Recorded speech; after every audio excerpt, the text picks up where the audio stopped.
Well, it's time to do afternoon business here on Business Incorporated. We have 25 minutes, and here's what we have prepared for you. SA investment in Nigeria seems to be increasing. It hit $1 billion so far. And Kenya's fuel consumption is up.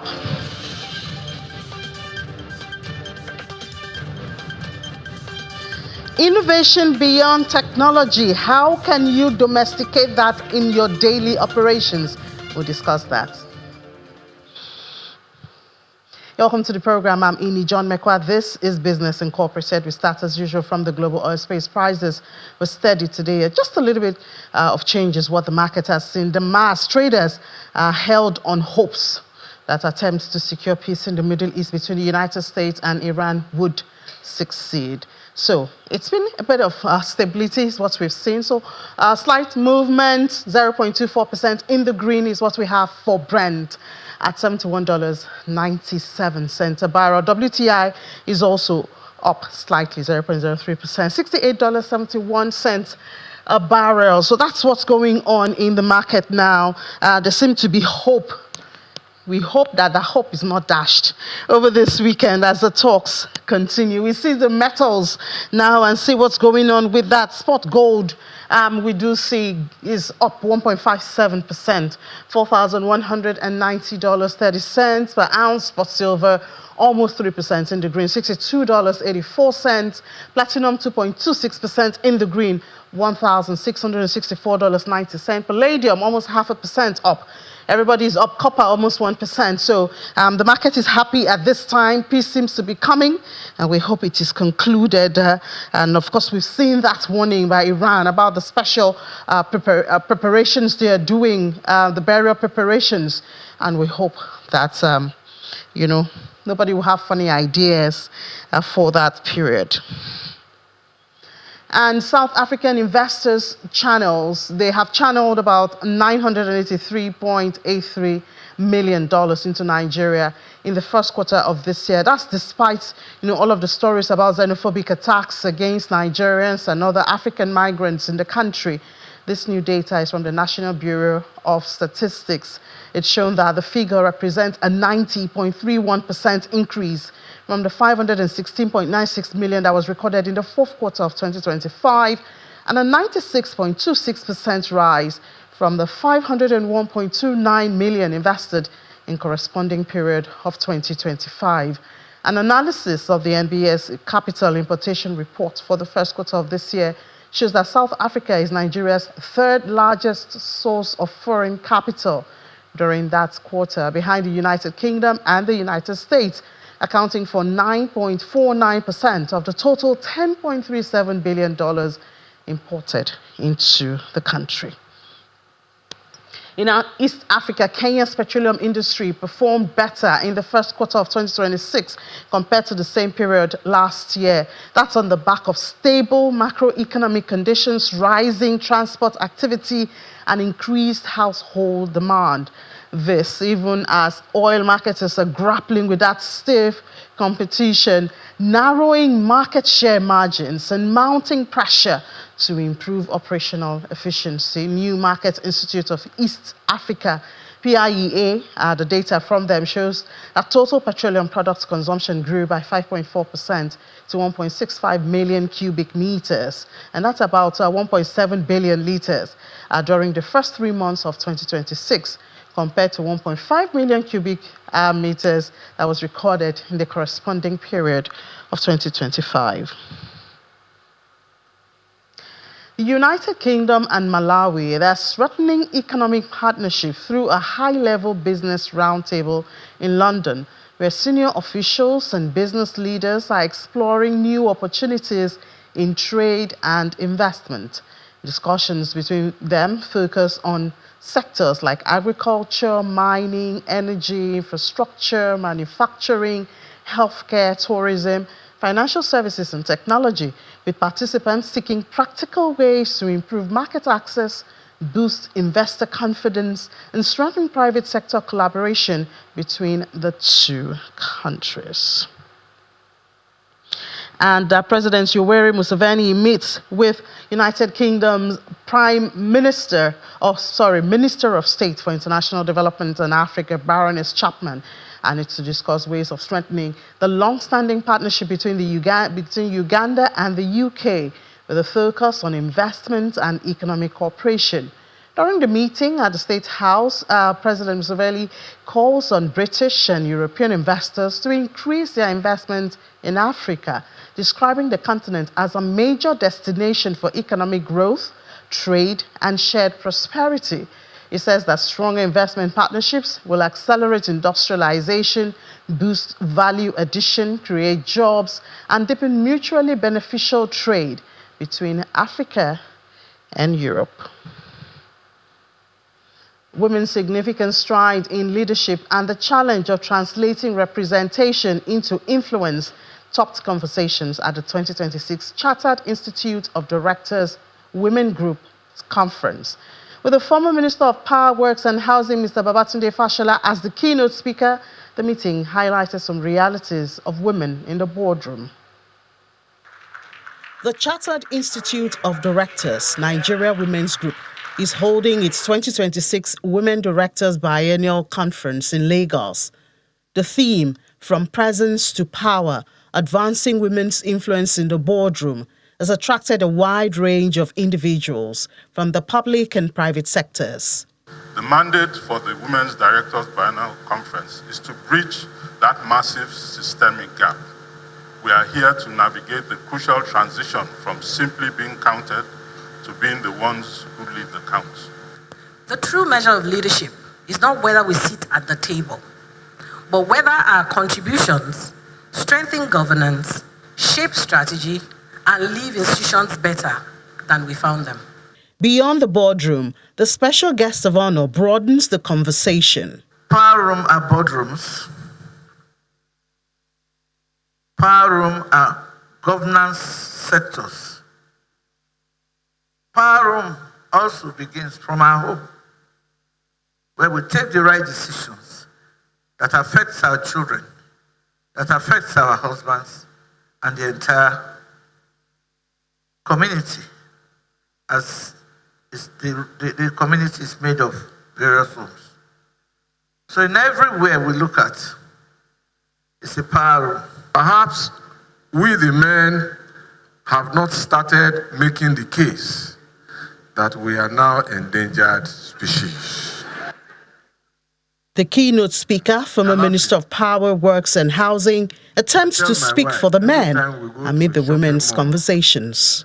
Once you get appointed, you are expected to get things done rather than watch things happen. As the Yorubas will say, tí a bá fi ènìyàn joyè àwòdì, ó yẹ kó lè gbé adìẹ. So for those who don't speak Yoruba, àwòdì is the hawk that hunts chicken. And that the minimum responsibility that bird of prey has is to still at least be able to hunt a chick successfully. The conference has also asked for urgent governance reforms across the public sector and state-owned enterprises to support Nigeria's $1 trillion economy ambition. Well, talking about women and making strides, let's look at innovation beyond technology now, how we can transform businesses through data and digital thinking. And I would read that with Ene Ojaide, founder of Think Data Nexus, joining us virtually. Hi, welcome to the program. Thank you for having me. Yeah, so it's a world of AI, but sometimes it's difficult to connect it to our daily activities. How do we connect it?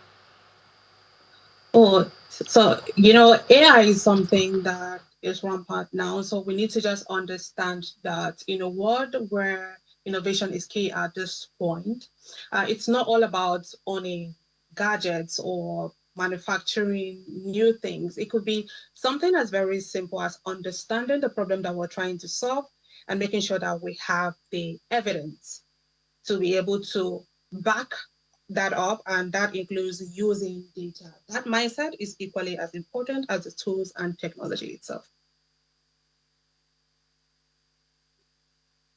the part of thinking, digital thinking, was that? So when it comes to digital thinking, let's look at it like this. A hospital that uses patient data to reduce waiting time is innovating, even though that might seem simple, but that is digital thinking. A small business that tracks customer behavior and adjusts its services accordingly, or let's say a school that uses digital tools to identify students who are at risk of falling behind or dropping out and need extra support early, is innovating. That is part of digital thinking. And of inculcating data to our decision making, well, I think first of all, the availability of the data. I mean, have we gone past that hurdle? By the time people start getting used to depending on data, for decision making, we will have to see the data first, isn't it? Yes, it is. And that is where digital transformation is very important. To begin with, I think the problem is that a lot of people, businesses, understand digital transformation as something that is complicated or out of reach or expensive and intimidating, right? But we can look at it as something as simple as understanding the principles of the businesses that we operate. For instance, where are our customers coming from? Right? We're collecting that data. Which product is selling best? Why are customers leaving? That is customer churn. And which processes waste the most time or value? If we have the data to back that up, to have that evidence, we're collating, reviewing that information consistently as it matters to sustainability, then decision making becomes even more intentional. But how do we build this culture, a culture for people like Nigerians? I don't think it's traditionally our culture, depending on data, depending on data for decision making at home, whether it's a small business, maybe the bigger businesses do better at it, but we have more small businesses, and I don't think a lot of them, remember that they have to base their decisions on data. Yeah. The thing about data culture is the way we look at it. Data culture is an important aspect when we want to grow businesses, right? So the truth is that instinct matters. Businesses and owners of businesses have years and years of experience. That experience matters, right? But when we hear data culture, it simply means building an organization where decisions are not based only on assumptions or hierarchy or who speaks the loudest, but on clear evidence, right? And it does not mean removing a human judgment from the loop. So the core is that experience should be supported by facts, patterns, customer behavior, and performance data. So I would say that to build data culture, businesses do not necessarily need to start complex with artificial intelligence or building sophisticated tools or machine learning algorithms. They can start with simple questions like why are customers churning? Where are they even coming from? What product is selling best? Why are the processes wasting money and time? And what data do they have to back that up?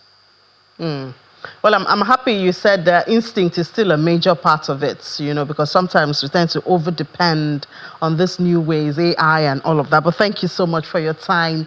Ene Ojaide, the founder of Think Data Nexus. Thank you. Thank you. Now let's head to the markets now before we see the intraday numbers, which I see it's a bit green. But let's see where we're coming from in the first half of the NGX. We're coming from a mighty long way. So we saw that in January, the first day of January, beginning the trading day, the market cap was 99.38 trillion naira, official closing from the final day, and the all share was 156.492 trillion. That's for January 1st. And then by the end of that month, January, we had gone from 99 to 106. And we're enjoying the growth. We're enjoying all of the profits. And then we saw that for the month, year to date was 6.27. So look here, we have from 156,492 to 165,370. So we're all happy and we're going to the bank and smiling. Let's see for February, February 2026. So for February, we saw that equities market cap was 123.769. That's, remember where we're coming from. In January, the end of January, the all share had gone up to 192,826. Year to date, that's from January to the end of February, the market had gained 23.91%. Daily movements, that was for that day, had gone that. And the monthly gain for February alone, the gain was 17.61 trillion naira. For February alone, the market gained how many trillions? Now, for the month of March, we saw that equities was at 129,209 trillion, and the all share was 201. Remember where we were coming from in January? By March, we're 201,287.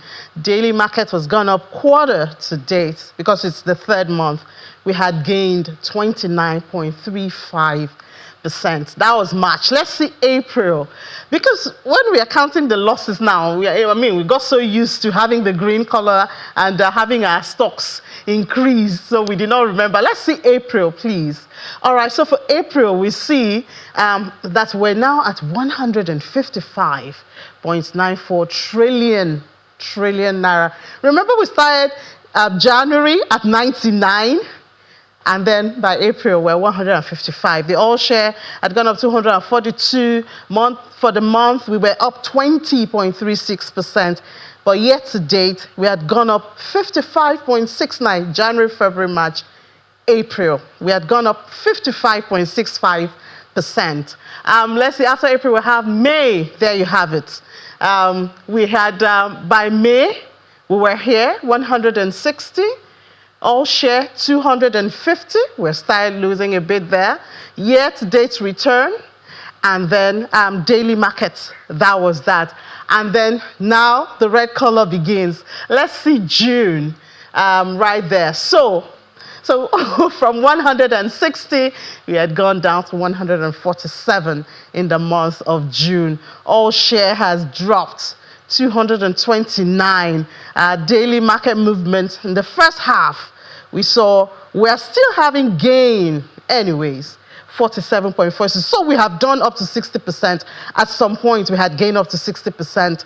But at the end of the first half, we have lost a bit of that, but we're still in the green for the year. So panic not, investors at the NGX.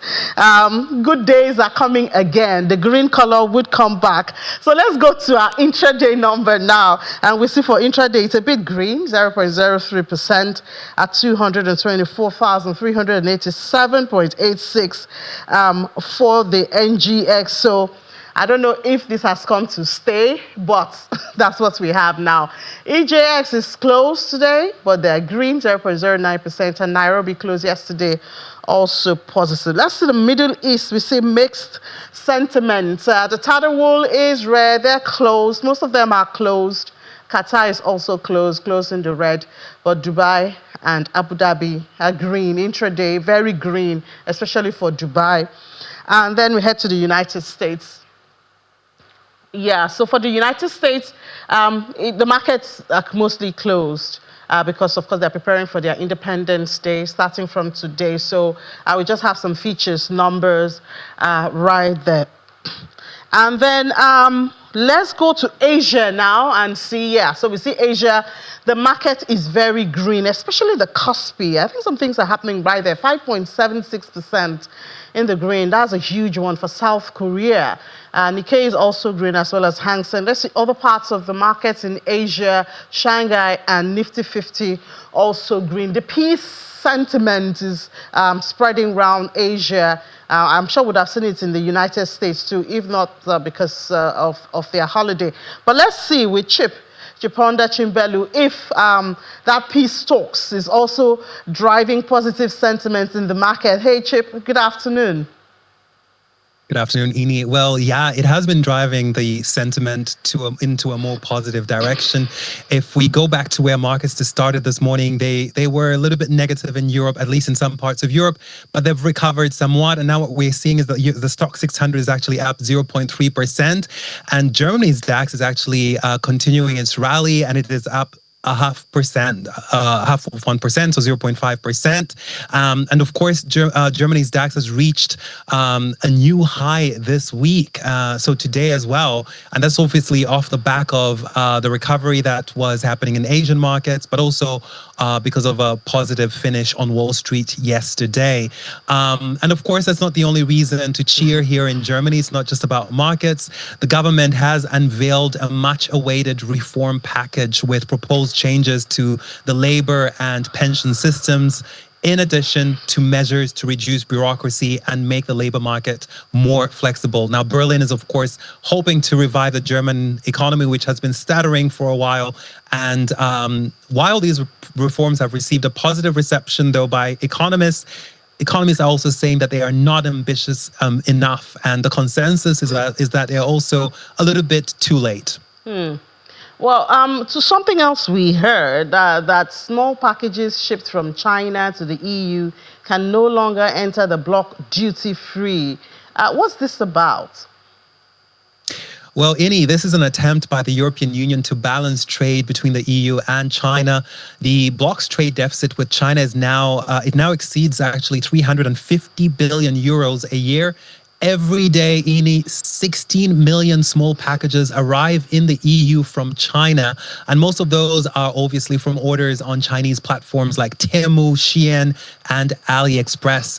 And these goods met the de minimis threshold. Now, this is a rule that exempted packages worth less than 150 euros from duties, so they could be shipped into the European Union duty-free. But that changed on July 1st, and Chinese exporters and other non-EU exporters too will have to pay duties of 3 euros per product that is in a package valued at less than 150 euros. And that money will be going to the state coffers of the EU country where the packages first enter the bloc.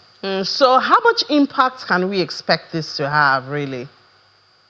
Well, in terms of breaking down the numbers, it's quite difficult for all of the EU, but just to give you a sense of the impact, if we turn to Germany, which is Europe's biggest economy, the German Retail Association estimates that the de minimis rule, now this customs duty exemption for small packages, was actually costing the German government at least 400 million euros in lost revenue a year. And the retail lobby also says the damage wasn't limited to state coffers. It says that the unfair competition would have resulted in the loss of dozens of thousands of jobs here in Germany, most of them in the retail sector.